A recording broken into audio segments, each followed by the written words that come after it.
Niece has regularly called her widowed 94-year-old Aunt Helen. They smile, laugh, even shed a few tears together as Aunt Helen recounts her life while her niece records the conversation for posterity. Over the course of these visits, the niece has been struck by how clearly Aunt Helen remembers people and experiences from so many years ago. In particular, she seems to remember best those who were kind to her. Of course, she also remembers some hard times, but in recalling her life, she talks most vividly about moments of joy and acts of kindness.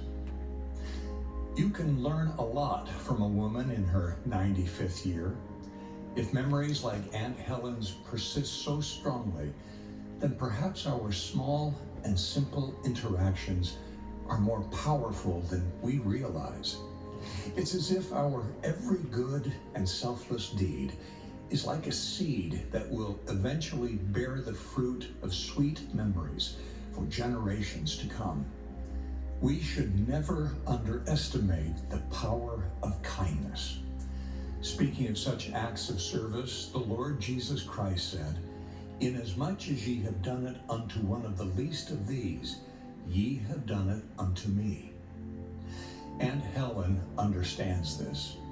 Inspired no doubt by the kind people in her life, Aunt Helen bakes a cake each week and then prays about who she could give it to.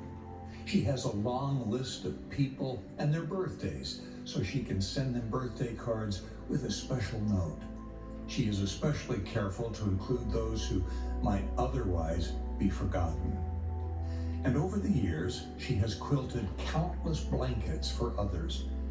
All these simple acts of service give her something and someone to think about.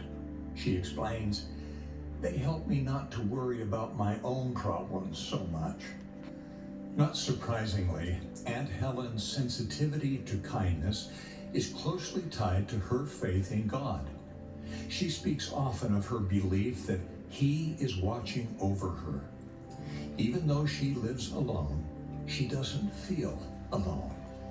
She says that she feels God's kind and loving presence in her life, especially in the moments and memories of kindness. And usually that sweet heavenly feeling reminds her again that it's time to bake a cake for someone.